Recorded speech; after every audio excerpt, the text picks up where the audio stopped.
vous payez sagement vos impôts, mais Jeff Bezos, lui, a réussi à ne pas en payer du tout une année. Oui, vous avez bien entendu, bienvenue dans le monde fascinant et un brin révoltant de la fiscalité des ultra-riches. Aujourd'hui, on va parler d'une idée choc qui agite la planète finance et politique, la taxe Zuckman. C'est la proposition de Gabriel Zuckman, un économiste français de renom, qui fait le buzz avec une solution radicale pour faire payer leur dû aux milliardaires et aux grandes entreprises. Mais qui est Gabriel Zuckman? C'est un économiste spécialisé dans l'étude des inégalités et de l'évasion fiscale. Il a conseillé des gouvernements, publié des best-sellers avec Thomas Piketty et consorts, et il dirige l'Observatoire européen de la fiscalité. Bref, le mec s'y connaît en impôts. S'il fait parler de lui, c'est parce qu'il propose une taxe mondiale de 2% sur les ultra-riches, ce qu'on appelle maintenant la taxe Zuckman. Et figurez-vous que même dans les pays du G20, on commence à en discuter. Le Brésil, la France, on y reviendra. Accrochez-vous parce que pendant cette vidéo, on va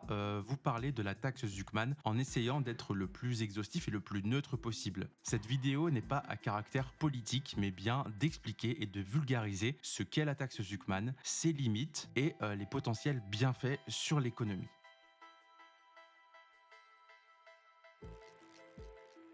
Pour comprendre d'où sort cette idée de taxe mondiale, il faut d'abord voir à quel point les inégalités de richesse sont devenues délirantes ces dernières années. Quelques chiffres récents vont vous montrer pourquoi Zuckman et beaucoup d'autres tirent la sonnette d'alarme. Les 1% les plus riches possèdent plus que 95% de la population mondiale réunie. Oui, vous avez bien entendu, une minuscule élite mondiale détient une fortune supérieure à celle de quasiment tout le reste de l'humanité. On parle de milliardaires qui, à eux seuls, pèsent plus lourd que des milliards d'individus. Autre image choc, les 1% du sommet possèdent environ 43% de tous les actifs financiers de la planète. Pendant ce temps, la moitié la plus pauvre se partage des miettes. Deuxième stat assez intéressante, la richesse des milliardaires explose littéralement. En 2024, la fortune cumulée des milliardaires a augmenté de 2000 milliards de dollars en un an, soit 5,7 milliards par jour. On a créé près de 4 nouveaux milliardaires par semaine cette année-là. Et tenez-vous bien, on prévoit même l'apparition d'au moins 5 trillionnaires, des personnes pesant 1000 milliards chacune dans la décennie à venir. Pendant ce temps, le nombre de personnes vivant dans l'extrême pauvreté stagne depuis 30 ans. L'écart entre les ultra-riches et le reste du monde est en train de devenir un gouffre sans fond. En clair, les inégalités mondiales atteignent des sommets hallucinants. Ce n'est plus juste un slogan altermondialiste, ce sont des données qui le montrent. Et qui dit concentration extrême des richesses dit aussi souvent injustice sociale. Pourquoi? Parce que dans beaucoup de pays, les plus riches arrivent à payer proportionnellement moins d'impôts que la classe moyenne ou même que les pauvres. Parlons un peu de comment les plus riches et les multinationales s'arrangent pour légalement ou illégalement échapper au fisc. Voici quelques cas concrets qui vont sans doute vous lever un sourcil, voire deux. Apple, la firme à la pomme, a longtemps profité des largesses fiscales de l'Irlande. La Commission européenne a découvert qu'à un moment, Apple ne payait que 0,005% d'impôts en Irlande sur les profits de sa filiale principale. 0,005%, ça veut dire 5 euros pour 100 000 euros de bénéfices, ou 50 euros par million. Même pas de quoi s'acheter un iPhone d'occasion. Grâce à cet arrangement spécial, Apple a pu accumuler des dizaines de milliards de profits quasi non imposés. D'ailleurs, Bruxelles a exigé qu'Apple rembourse 13 milliards d'arriérés d'impôts à l'Irlande que Dublin n'était même pas pressé de récupérer. C'est dire si ces pratiques font partie du modèle local. Parlons de Google. Le géant de Mountain View a utilisé pendant des années la technique du double Irish with a Dutch sandwich, un petit sandwich fiscal bien goûté par les comptables. En pratique, Google faisait transiter ses royalties par une filiale aux Pays-Bas, puis direction les Bermudes, un paradis fiscal où l'impôt sur les sociétés est à, tenez-vous bien, 0%. Rien qu'en 2017, Google a fait passer 19,9 milliards d'euros de bénéfices aux Bermudes via sa filiale néerlandaise. Résultat, sur ses profits hors États-Unis, Google a eu pendant plus d'une décennie un taux d'imposition effectif à un chiffre, autour de 5-6%, soit environ un quart du taux normal dans les pays où l'argent a été gagné. Autrement dit, un gros solde de moins 75% sur la facture fiscale grâce à l'ingénierie financière. Plutôt pas mal. Parlons également des gros comme Amazon, Starbucks, McDonald's. Eux aussi ont été épinglés en Europe pour des accords fiscaux douteux. Amazon a installé son siège européen au Luxembourg, un pays bien connu pour ses optimisations fiscales sur mesure, et a réussi pendant des années à ne quasiment pas payer d'impôts sur ses énormes ventes en France, en Allemagne, etc. Starbucks s'est fait remonter les bretelles pour un montage aux Pays-Bas, McDo pour un autre au Luxembourg, Total Energy, Shell, LVMH ou encore les banques utilisent toutes un réseau de filiales dans les paradis fiscaux pour minimiser leur impôt. Savez-vous que par exemple, LVMH, le groupe de Bernard Arnault, possède 234 filiales dans des paradis fiscaux, soit 28% de ses filiales totales. Ce n'est pas pour profiter du soleil des îles Caïmans, on s'en doute, c'est pour profiter du taux à 0%. Évidemment, ça veut dire qu'il y a des paradis fiscaux stars. En Europe, l'Irlande, taux d'IS longtemps à 12,5 et deals spéciaux, comme on l'a vu, le Luxembourg, boîte aux lettres par milliers, fiscalité opaque, les Pays-Bas, hub de transit fiscal, la Suisse avec le secret bancaire, impôt sur le revenu quasi inexistant pour les super riches qui négocient des forfaits. Ailleurs, les îles Caïmans, Bermudes, Bahamas, Panama et autres micro-États offrent le cocktail parfait. Impôt quasi nul et opacité maximale. Résultat, on estime à des centaines de milliards de revenus fiscaux perdus chaque année pour les États à cause de ces pratiques. D'après le rapport mondial de l'évasion fiscale de 2024, environ 10% du PIB mondial des richesses privées est planqué dans des comptes offshore non déclarés. Les multinationales, elles, transfèrent 40% de leurs profits vers les paradis fiscaux pour éviter l'impôt. On parle de Google, Apple Co, mais aussi d'entreprises industrielles, de groupes pétroliers, etc. En résumé, le système actuel permet à beaucoup de riches de passer entre les gouttes fiscales. Un milliardaire peut déclarer des revenus imposables dérisoires en ne vivant que de la valorisation de ses actions, non taxées quand elles ne sont pas vendues, ou en logeant ses actifs dans des trusts opaques. Ainsi, dans certains pays, les milliardaires payent en moyenne seulement 0,3% de leur fortune en impôts chaque année. C'est presque rien du tout. ProPublica a révélé en 2021 des cas emblématiques. Jeff Bezos n'a payé 0 € d'impôt fédéral sur le revenu en 2011. Il a même réussi à recevoir un crédit d'impôt pour ses enfants cette année-là. Et Elon Musk n'a payé que 8 410 $ d'impôts en 2018. Vous imaginez l'homme le plus riche du monde payant moins d'impôts qu'un employé de fast-food. C'est la quasi-faillite de l'impôt sur le revenu au sommet de la pyramide pour citer Zuckman. D'où l'idée, il faut trouver une chose pour taxer ces fortunes colossales qui échappent au radar, et c'est là qu'entre en scène la fameuse taxe Zuckman. Bienvenue dans la section Comment on fait raquer les ultra-riches en 3 secondes par Gabriel Zuckman. Voici les principaux volets de la proposition Zuckman. Petit 1, création d'un registre mondial des milliardaires. Une sorte de fortune book planétaire où seraient listés les actifs de tous ceux qui pèsent plus de 1 milliard. L'idée, c'est qu'on ne puisse plus cacher des fortunes colossales dans l'ombre. On recenserait propriétés, actions, yachts, comptes offshore, crypto, etc. pour savoir qui possède quoi à l'échelle mondiale. Un cadastre des ultra-riches en somme. Utopique ? Peut-être, mais on y reviendra dans la partie sur les limites. Petit 2, une taxe mondiale de 2% sur la fortune des ultra-riches, c'est le cœur de la taxe Zuckman. Concrètement, chaque personne détenant plus de 100 millions d'euros ou dollars de patrimoine serait soumise à un impôt annuel équivalent à 2% de la valeur de ses avoirs nets. Et pour les milliardaires, au-dessus de 1 milliard, idem, 2% par an. C'est un impôt sur la fortune version mondiale et harmonisée. L'objectif est double, générer des recettes fiscales énormes. On va voir les chiffres, c'est du lourd. Et rétablir un peu de justice fiscale en faisant contribuer ceux qui profitent le plus de la mondialisation.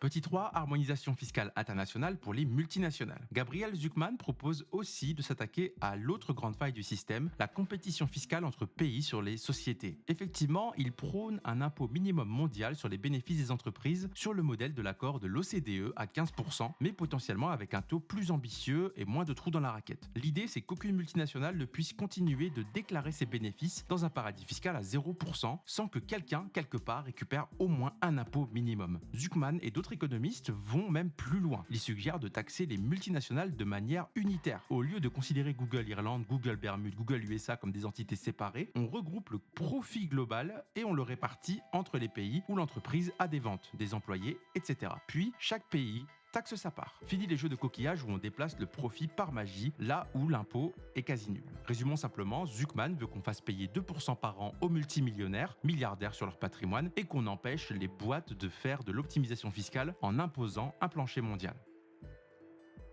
Parlons cash. Qu'est-ce que ça donnerait si la taxe Zuckman était appliquée aujourd'hui ? Prenons quelques têtes connues et faisons le calcul. Ça sera approximatif, puisqu'effectivement les fortunes bougent tout le temps à cause des fluctuations boursières. Jeff Bezos, l'ex-patron d'Amazon, sa fortune en 2023 est estimée aux alentours de 200 milliards de dollars. Ça a beaucoup varié, mais il est dans ces eaux-là. Avec une taxe de 2%, Bezos devrait payer 4 milliards de dollars par an au fisc mondial. 4 milliards, c'est gigantesque, certes, mais pour lui, c'est le montant qu'il gagnait en une semaine pendant certains pics boursiers. Plus sérieusement, 4 milliards, c'est par exemple le budget annuel de la NASA pour les fusées lunaires, ou encore de quoi financer des hôpitaux, des routes, etc. Un seul homme pourrait contribuer autant. Bernard Arnault, PDG de LVMH, Un des hommes les plus riches du monde, premier ou deuxième selon les jours, sa fortune a frôlé les 200 milliards de dollars en 2023 également, puis est redescendu vers 160 milliards avec les fluctuations du cours d'LVMH. Disons 160 milliards pour fixer les idées. À 2%, cela ferait 3,2 milliards de dollars de taxes par an. Monsieur Arnaud, qui a été longtemps taxé à 0 € d'ISF en France, puisque la France a supprimé l'ISF et n'impose plus que l'immobilier, verrait enfin une vraie contribution fiscale à la hauteur de sa richesse, 3,2 milliards. C'est quasiment le budget annuel de la culture en France, ou encore de quoi augmenter sensiblement les salaires du milieu infirmier. Pas négligeable. Allez, on prend aussi Elon, même s'il n'est pas français. Estimé entre 200 et 250 milliards en 2023 avec Tesla et SpaceX, l'oiseau bleu paierait au moins 4 à 5 milliards de dollars d'impôts par an. Pour l'anecdote, rappelez-vous qu'il avait payé seulement 8 000 $ d'impôts sur le revenu en 2018. Avec l'impôt Zuckman, la donne change radicalement. On passe de l'impôt insignifiant à un chèque de plusieurs milliards. Pour les autres milliardaires, Bill Gates avec ses 130 milliards, ça sera 2,6 milliards d'impôts. Warren Buffett, 120 milliards, 2,4 milliards d'impôts. Mark Zuckerberg, 100 milliards, 2 milliards d'impôts. Et ainsi de suite pour les 3000 milliardaires que compte la planète. Zuckman évoque précisément ce chiffre. Environ 3000 personnes dans le monde ont plus d'1 milliard. Leur fortune agrégée est colossal. On parle en dizaines de milliers de milliards. Et pour parler des plus modestes, entre guillemets, ultra riches, n'oublions pas que la taxe Zuckman viserait aussi les fortunes à partir de 100 millions. Quelqu'un qui a, disons, 200 millions de patrimoine, ce qui inclut quelques milliers de personnes supplémentaires, paierait 4 millions par an d'impôts. 4 millions, c'est énorme pour vous et moi, mais pour quelqu'un qui a 200 millions, c'est 2%. Il lui reste quand même 196 millions, de quoi voir venir. Combien ça rapporterait aux États? Alors là, tenez-vous bien, Zuckman a fait ses petits calculs avec ses collègues et les montants estimés font tourner la tête. Au niveau mondial, la taxe de 2% sur les milliardaires pourrait rapporter entre 200 et 250 milliards de dollars par an. Oui, on parle bien d'un quart de trillion de dollars chaque année qui changerait de poche. De la fortune privée de quelques milliers de personnes vers les caisses publiques du monde entier. Si on élargit aux fortunes de 100 millions à 1 milliard, on pourrait ajouter encore 100 à 140 milliards de dollars en plus. Donc au total, potentiellement 300 à 400 milliards de dollars par an de recettes fiscales mondiales nouvelles. Pour visualiser, 250 milliards, c'est par exemple autant voire plus que le budget annuel de la santé en France. C'est aussi grosso modo la somme nécessaire pour scolariser tous les enfants non scolarisés dans le monde ou pour financer la lutte contre plusieurs grandes maladies. Bref, un pactole mondial pour le bien commun. En France, Gabriel Zuckman estime qu'une telle taxe, si la France la mettait en place seule ou avec d'autres, rapporterait environ 20 milliards par an pour l'État français. 20 milliards, c'est énorme. Pour donner un ordre d'idée, c'est l'équivalent du budget de la justice plus la culture additionnée, ou environ la moitié du budget de l'éducation nationale. De quoi réduire le déficit, financer la transition écologique, renflouer les hôpitaux, d'où l'engouement de certains politiques pour cette mesure. Attention, cependant, ces 20 milliards sont un calcul théorique. Des économistes, on le verra dans les critiques, pensent qu'on n'en verrait qu'une partie en réalité. Plutôt 5 milliards effectifs selon un collectif d'économistes, à cause des stratégies d'évitement.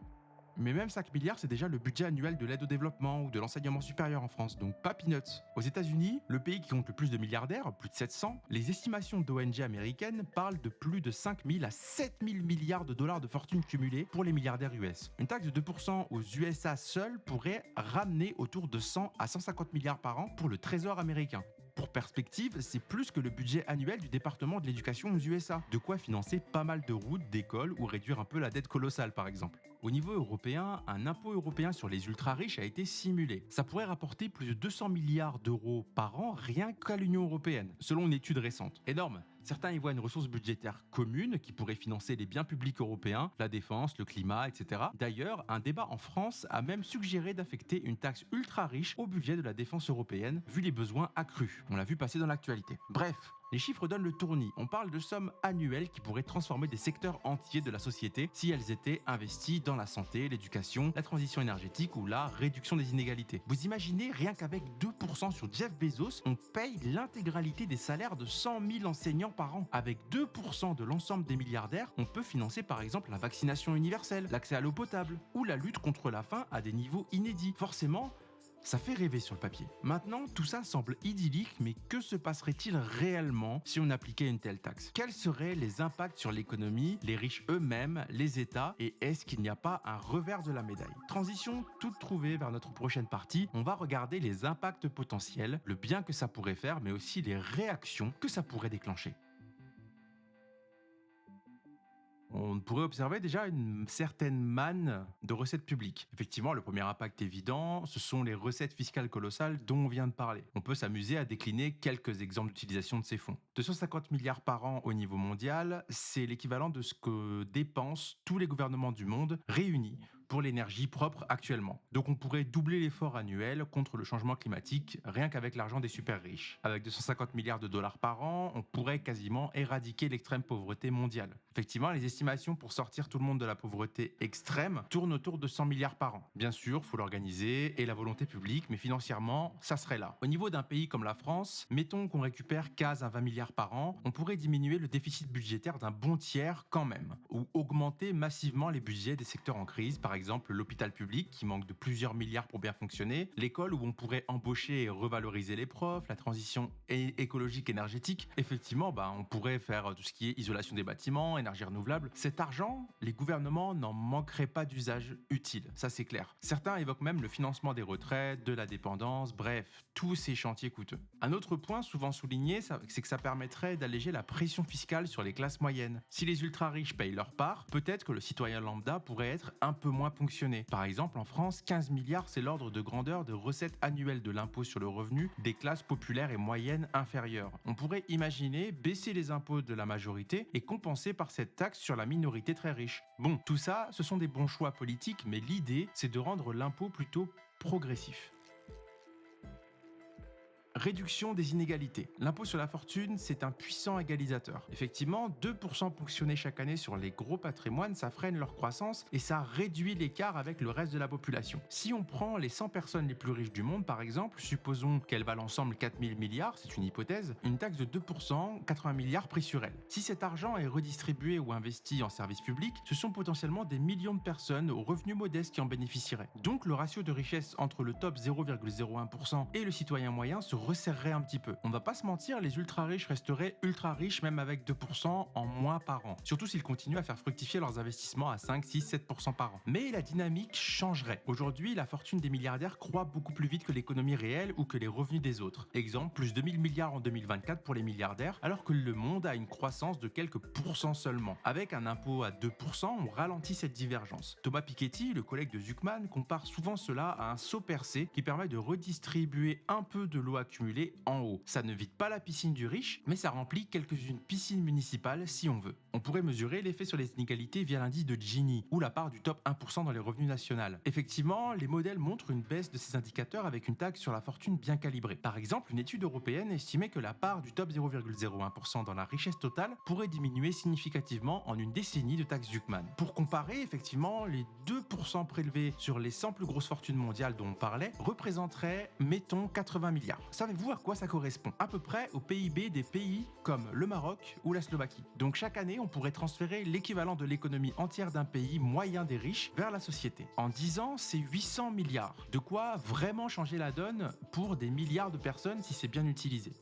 Parlons maintenant de l'impact sur les multinationales. Si on accompagne la taxe Zuckman d'une harmonisation fiscale des entreprises avec un minimum global, etc., dont on parlait tout à l'heure, on assisterait à un changement du comportement des multinationales. Effectivement, fini en théorie les boîtes du CAC 40 ou du SP500 qui ne payent que 0 ou 5% d'impôts en détournant leurs profits. Avec un vrai minimum effectif de disons 15 ou 20% partout, Apple, Amazon, Google, Total Energy et compagnie paieraient tous au moins ce taux-là. Beaucoup d'entre elles aujourd'hui sont à un chiffre différent. Par exemple, les grandes entreprises françaises du CAC 40 ont un taux d'imposition effectif moyen d'environ 8% sur leurs bénéfices mondiaux, grâce aux paradis fiscaux. Donc ça doublerait presque leur contribution fiscale. On pourrait aussi parler des recettes supplémentaires pour l'État. Effectivement, l'OCDE avait estimé qu'un impôt minimum mondial à 15% ferait gagner 150 milliards par an environ au total des gouvernements. Bon, d'autres analystes, dont celle de l'observatoire de M. Zuckman, montrent que vu les dérogations, ce sera moins en particulier une misère pour les pays pauvres. Mais si on était sérieux et qu'on calait un taux plus élevé, 1% par exemple sans niche, l'argent qui arrêterait de filer aux îles Caïmans irait renforcer le budget public. Par exemple, les pays en développement perdent environ 100 milliards par an en évasion fiscale des multinationales. Récupérer ne serait-ce que la moitié changerait pas mal de choses pour ces pays. Ça permettrait également une concurrence plus loyale. Effectivement, en raisonnant purement macroéconomie, aujourd'hui les PME locales payent plein pot quand les grosses boîtes internationales esquivent. Harmoniser réduirait cet avantage injuste. Un patron de PME pourrait dire: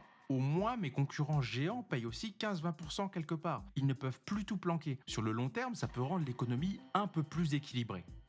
Réaction en chaîne sur le comportement des riches. Là, on touche à un point plus comportemental. Si les riches savent qu'il y a ce 2% annuel mondial inévitable, ils pourraient adapter leur comportement. Par exemple, petit 1, investir différemment. Au lieu de laisser dormir l'argent dans des holdings offshore qui ne produisent rien, juste de la spéculation, peut-être qu'ils seraient incités à investir dans des projets plus concrets, car ils savent que de toute façon 2% partira. Un peu comme un propriétaire qui, s'il sait qu'il y a une taxe foncière, préfère louer son appartement plutôt que de le laisser vide pour générer du revenu. C'est spéculatif, mais on peut l'imaginer. Petit 2, moins d'intérêt à frauder. Si c'est mondial, alors cacher son fric n'apporte plus d'exemption. On vous taxe où que vous alliez, du moins en théorie. Ça pourrait décourager certaines fraudes ou du moins aligner moralement les choses. Aujourd'hui, des riches fraudent car les autres ne payent pas non plus. C'est du pur comportement moutonnier. Si tous sont dans le même bateau, la pression des pairs ou de l'opinion peut augmenter. Effectivement, ils pourraient se dire: comment ça tu veux pas payer tes 2%? Tout le monde le fait, c'est la règle du jeu maintenant. Bon, c'est un peu optimiste, j'en conviens. Petit 3, le changement de domiciliation. On y reviendra dans les critiques, mais ça peut aussi inciter certains riches à carrément changer de pays ou chercher de nouvelles astuces. Dans l'hypothèse optimiste où le truc est mondial, ils pourraient aller sur la Lune éventuellement. Elon, on doit venir, attention, blague à part, l'impact comportemental est double tranchant. Soit ça amène à contribuer plus, soit à tenter de contourner. Mais restons un instant dans notre scénario rose. Si tout marche comme prévu, la taxe Zuckman pourrait être une révolution fiscale comparable à ce qu'a été l'impôt sur le revenu au début du XXe siècle. Un nouvel outil puissant pour financer le bien public et réduire l'oligarchie financière. Une sorte de Robin des Bois global et systémique. Cependant, je vous entends déjà. Attends, c'est trop beau, il y a forcément des problèmes. Vous avez raison d'être sceptique. Effectivement, on va justement passer aux critiques et limites de cette proposition, parce que oui, il y en a un paquet. Technique, politique, économique. Accrochez-vous, on redescend sur Terre pour analyser les obstacles de la taxe Zuckman. Toutes les belles idées ont leurs détracteurs et la taxe Zuckman ne fait pas exception. Qu'est-ce qu'on reproche à cette taxe sur les ultra-riches et quels seraient les obstacles concrets à sa mise en place? Voici le tour d'horizon des principales critiques et limites. Petit 1, la complexité technique. Évaluer les fortunes est un véritable casse-tête. D'abord, calculer précisément le patrimoine des ultra-riches, ce n'est pas si simple. On parle de gens qui ont des actifs partout dans le monde, souvent non cotés, dans des fondations, des trusts opaques, voire en crypto-monnaie planquée on ne sait où. Valoriser des actions non cotées, ça peut être compliqué, puisqu'effectivement, par exemple, comment évaluer la fortune d'un milliardaire dont la richesse est dans une entreprise familiale non cotée en bourse? Faut-il faire estimer l'entreprise chaque année? Ça peut être contesté, c'est un véritable sujet à débat. Holding, trust et compagnie. Les riches ont des armées d'avocats fiscalistes pour disséminer leur patrimoine dans des structures juridiques complexes. Donc qui possède réellement tel yacht ou tel manoir? Officiellement, le détenteur sera une société au Panama ou un trust aux îles Vierges. Il faudrait remonter les fils pour attribuer ces biens à la personne réelle. Techniquement faisable avec un registre mondial exhaustif, mais c'est un véritable chantier. Certains biens comme les œuvres d'art, l'or, les jets privés peuvent être physiquement déplacés pour échapper au recensement. Enfin, crypto-monnaie et actifs numériques. Ça, c'est le nouveau défi du 21e siècle. Un milliardaire peut mettre une part de sa fortune en bitcoin, stocké sur une clé USB dans sa poche ou dans un portefeuille dont personne ne connaît l'existence. Comment taxer ça? Si le registre mondial n'a pas d'accès à cette information, et vu l'anonymat de la blockchain, c'est difficile, voire une brèche. En bref, les sceptiques disent clairement, votre taxe Zuckman, c'est beau, mais en pratique, les riches vont trouver 1000 moyens de camoufler leur magot. On peut imaginer une course-poursuite technologique entre les administrations fiscales et les fraudeurs. Un peu comme un antivirus et les nouveaux virus constamment. Il faudra une coopération internationale sans faille pour traquer les biens, échange automatique d'infos bancaires, levée du secret bancaire partout, cadastre international. C'est pas impossible. On a fait des progrès sur l'échange bancaire automatique depuis 2014, y compris en Suisse, mais il reste du chemin. Petit 2, risque de contournement et optimisation nouvelle génération. Même sans frauder illégalement, il y aura de l'optimisation légale. Effectivement, les riches sont créatifs quand il s'agit de protéger leurs sous. Comme par exemple, changer de nationalité ou de domicile fiscal. Si par hypothèse la taxe n'est pas adoptée absolument partout au moment, un ultra riche pourrait déménager sa résidence vers un pays qui ne la met pas en œuvre. Par exemple, imaginons que l'UE applique la taxe Zuckman mais pas les États-Unis. Certains euromilliardaires pourraient filer en Floride ou à Dubaï pour y échapper ou vice-versa. Pour que ça marche, il faudrait vraiment un accord mondial très large. Sinon, on verrait émerger des refuges à milliardaires. On parle de fuite des cerveaux. Là, ce sera la fuite des nababs. Second exemple, modifier la structure des avoirs. 2% de taxe du patrimoine net, ça incite potentiellement à s'endetter plus, puisque la dette viendrait réduire le patrimoine net imposable. Un malin pourrait emprunter beaucoup et placer l'argent en face pour diminuer son patrimoine net taxable ou orienter ses investisseurs vers des actifs moins transparents. Par exemple, si les actions cotées sont faciles à taxer car leur valeur est publique, peut-être que les riches investiront plus dans des actifs privés, des forêts, des œuvres d'art planquées, par exemple. Troisième exemple, les nouveaux produits financiers. Faites confiance à l'ingénierie financière pour inventer des véhicules patrimoniaux un peu tordus qui, sur le papier, ne feront pas la fortune de Monsieur X, mais d'une fondation X dont il est le bénéficiaire indirect. Tant qu'il y a une faille, elle sera exploitée. Ça rappelle la taxe Tobin sur les transactions financières. Dès qu'on en parlait, les traders imaginaient des moyens de contourner, par exemple convertir une transaction taxable en 2 transactions non taxables, etc. La taxe Tobin n'a d'ailleurs jamais vraiment vu le jour mondialement, en partie à cause de ce lobbying et de la complexité. On y reviendra. En somme, ok pour 2%, mais on ne récoltera jamais ce qu'on espère parce que les riches s'ajustent. Une tribune de 7 économistes en 2025 a justement argué que seulement 1 euro sur 4 des recettes théoriques se concrétiseraient en recettes effectives sur le long terme, car les contribuables vont adapter leur comportement via une optimisation ou un exil. D'après leurs calculs pour la France, sur 20 milliards espérés, il y aurait réellement 5 milliards qui resteraient, soit une énorme déperdition. A l'inverse, d'autres études, comme un rapport du Conseil d'analyse économique en 2025, nuancent la crainte de l'exode fiscal massive. Effectivement, ils ont trouvé que les hausses d'impôts sur la fortune ne font partir qu'une infime minorité des contribuables les plus riches. Entre 0,02 et 0,23% du top 1% quittent le pays. Autrement dit, 98 ou 99% des riches restent car ils tiennent à leur pays pour plein de raisons. Famille, réseau, sécurité. Donc peut-être que la fuite ne sera pas si générale qu'on imagine dans les cauchemars libéraux. La vérité est sans doute entre les deux. Il y aura des perdus en route, certes, mais pas un exode de masse non plus. Cela dit, il suffit de quelques gros poissons qui partent avec leurs milliards pour plomber le rendement. Effectivement, si on a un Bernard Arnault ou Jeff Bezos qui s'en va, c'est beaucoup de manque à gagner. Petit 3, nécessité d'un accord mondial, sinon perte d'efficacité et distorsion.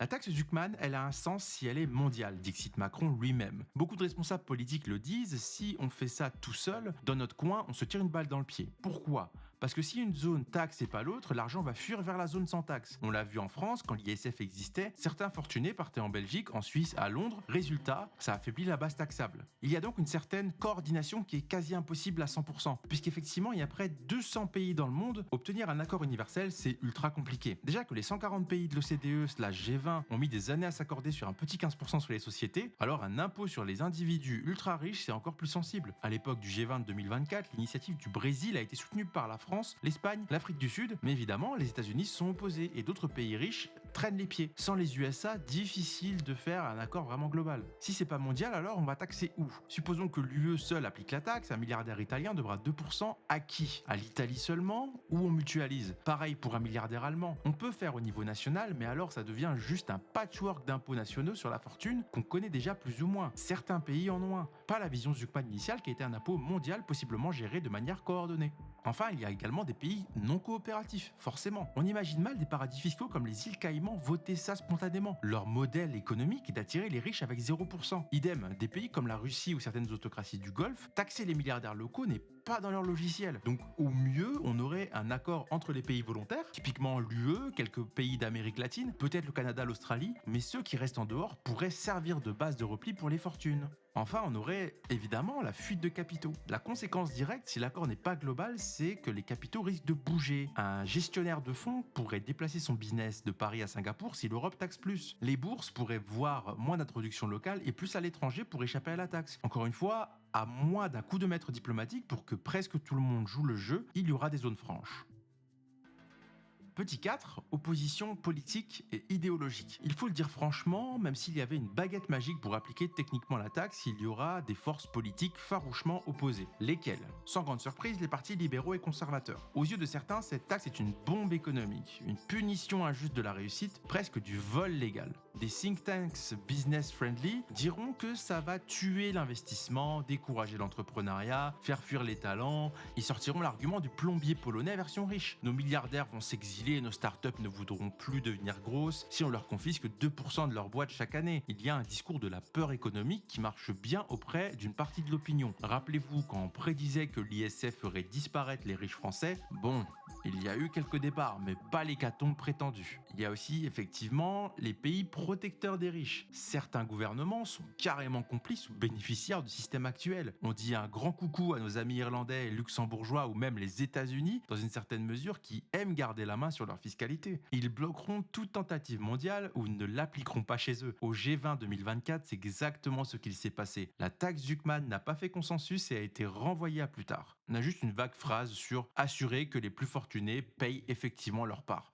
C'est très flou et pas contraignant. Évidemment aussi, les ultra-riches vont faire jouer leur lobby. Effectivement, n'oublions pas que les milliardaires ont énormément d'influence. Ce sont des propriétaires de médias, des financeurs de campagnes politiques. Ils ne resteront pas les bras croisés. Si un projet sérieux de taxe mondiale voit le jour, attendez-vous à une campagne acharnée de lobbying pour le torpiller. On l'a vu pour la taxe Tobin sur les transactions financières. Chaque fois qu'un pays voulait la faire, les banques et fonds mettaient la pression pour faire capoter ou réduire la portée. Résultat, elle n'existe toujours pas globalement. Juste quelques micro-taxes nationales symboliques ici ou là. Pour la taxe Zuckman, ce sera la même bataille démultipliée. Il y a également la psychologie de l'impôt. Effectivement, il y a aussi une question d'acceptabilité. Taxer les autres, ok. Mais quand on se rapproche de 100 millions, ce n'est que 100 fois 1 million. Dans certains pays, ça commence à concerner plus de monde qu'on croit. Effectivement, certains riches locaux ou aspirants riches vont se sentir menacés. Aux USA, par exemple, l'opinion est divisée sur les wealth tax. Les sondages montrent du soutien majoritaire, mais les élites politiques freinent. En petit 5, on va parler du précédent de la taxe Tobin et autres tentatives avortées. Petit détour historique, la taxe Tobin, du nom de James Tobin, Nobel d'économie, était une idée dans les années 1970 pour taxer les transactions financières internationales afin de réduire la spéculation. Ça a fait couler des rivières d'encre.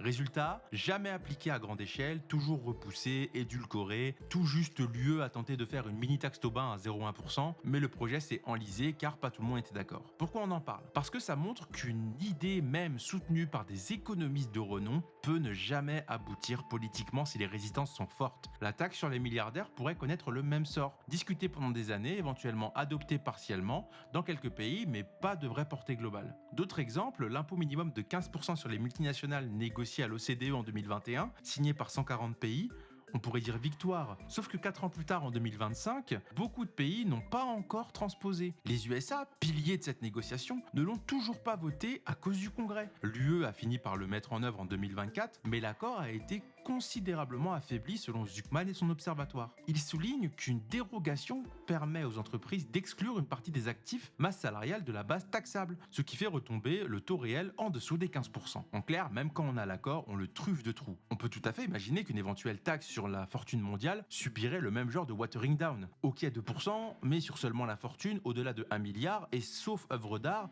et sauf part de PME, etc., etc. Au final, beaucoup d'exemptions et un rendement bien moindre. Pour finir cette section un peu pessimiste, on pourrait citer un opposant qui dirait: la justice fiscale mondiale, c'est une belle idée sur le papier, mais dans la pratique, c'est mission impossible sans Tom Cruise. On comprend qu'il y a des obstacles techniques, comment on fait, qui collecte, qui redistribue, des obstacles juridiques, souveraineté fiscale de chaque pays, il faudrait des traités internationaux et des obstacles humains. Ceux qui profitent du système actuel ne veulent pas en changer. Cependant, ne désespérons pas. Le simple fait qu'on discute sérieusement de ces idées au G20, dans les parlements, dans les médias, est un signe que le vent tourne éventuellement.